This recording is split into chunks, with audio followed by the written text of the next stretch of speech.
Welcome to our final devotion for our Advent devotional series by Illustrated Ministry called In Light and Darkness.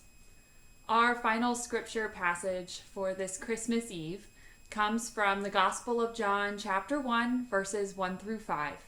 I hope it sounds familiar. We usually read it on Christmas Eve as we're lighting our Christmas Eve candles. In the beginning was the Word, and the Word was with God, and the Word was God. He was in the beginning with God. All things came into being through him, and without him not one thing came into being. What has come into being in him was life, and the life was the light of all people. The light shines in the darkness, and the darkness did not overcome it. Every year, the end of the Christmas Eve worship service can remind us of the power of light shining in darkness, and darkness not overcoming it. After the congregation hears the scriptures recounting Jesus' birth and sings the carol celebrating it, we switch the lights off, and all we see are the flickering candles of the Advent wreath. 5 small points of dancing flame in an otherwise dark sanctuary. As the familiar chords of Silent Night begin, one person takes the light from the center candle, the Christ candle, and carries it to the congregation.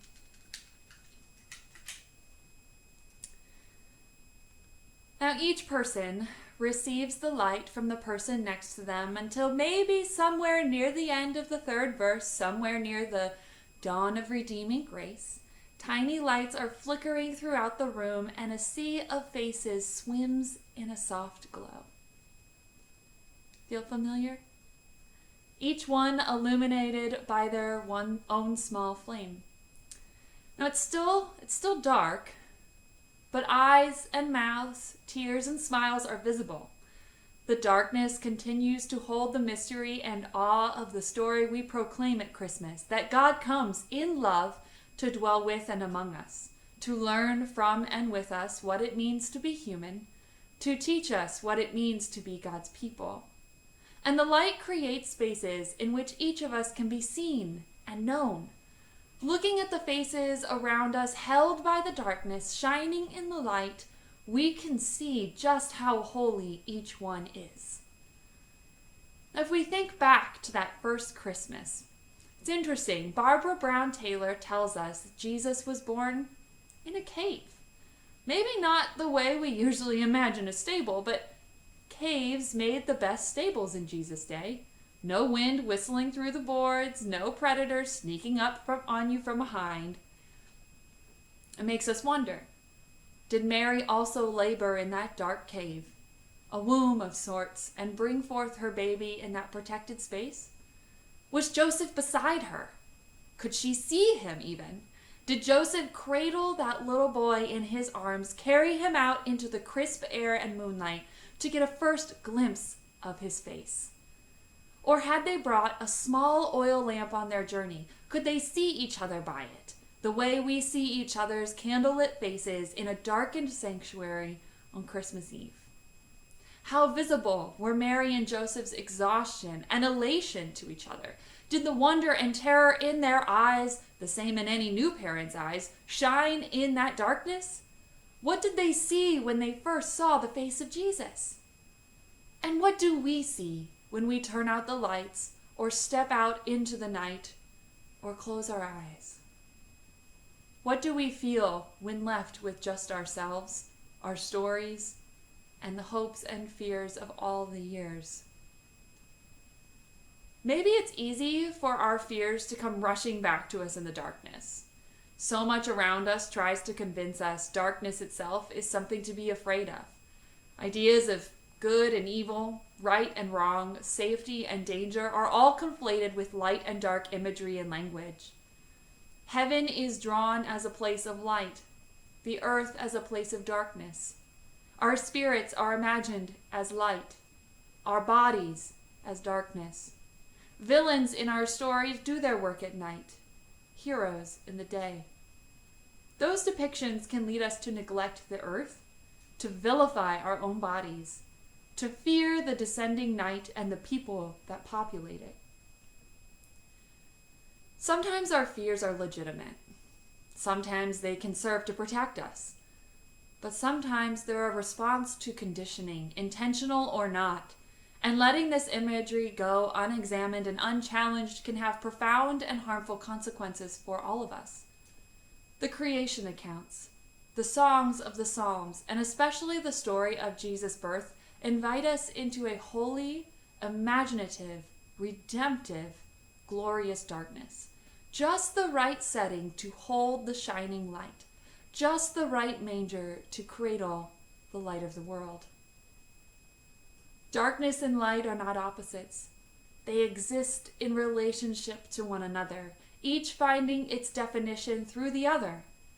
The story of God coming among us draws together light and darkness in one holy scene. The Christmas story invites us to rethink everything we thought we knew, presenting both the ancient grounding of the dark and the coming revelation of the light as places where God can be known. This Christmas, which of the gifts offered by darkness and light will you receive?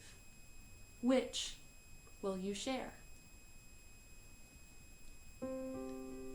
Take some time to reflect and maybe color and think about some of these questions. If you like to journal, we invite you to print out this journal now so you can, write down your thoughts. Color while you're doing it. There's some good pages in here to color, some good designs. But here are a few questions for you to ponder. How are light and darkness part of your Christmas celebrations? You can see where I am now. This is a part of my Christmas celebration. We fixed our fireplace this year, and I'm fully looking forward to sitting in my living room with my husband with a fire burning. Lights out, maybe the tree lit. A peaceful space. I'm really looking forward to that. But how are light and darkness both a part of your Christmas celebrations?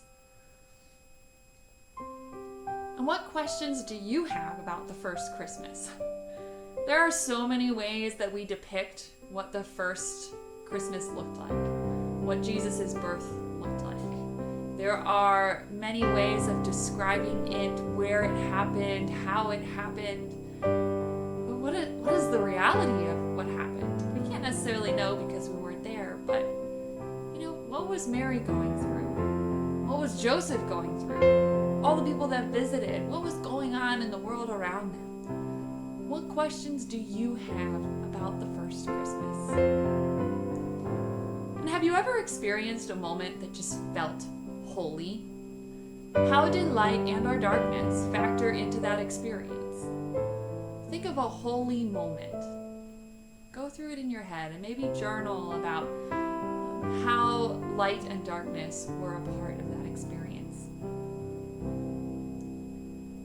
In what ways has light meant good and darkness meant bad in your experience? In what ways have those associations shaped your understanding? How have you challenged them? Or how might you? I know for me, it's been a lot of pondering about how in our country, especially this past year, well, I would say for the past probably 10 years, I've been contemplating this a lot. My whiteness and how that can mean good, and how darker skin can mean bad in our country.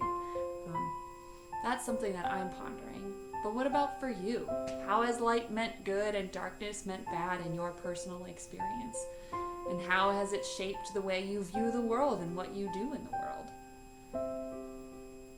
And what are the hopes and fears you bring to this Christmas or this season of your life? How might spending time with those held in the clarity of light or the comfort of darkness be a gift to your spirit? What are the hopes and fears you bring to this Christmas? I leave you with that question, and we wish you a Merry Christmas. We hope you find comfort and peace this year, especially in the midst of everything going on in our world. Merry Christmas to all.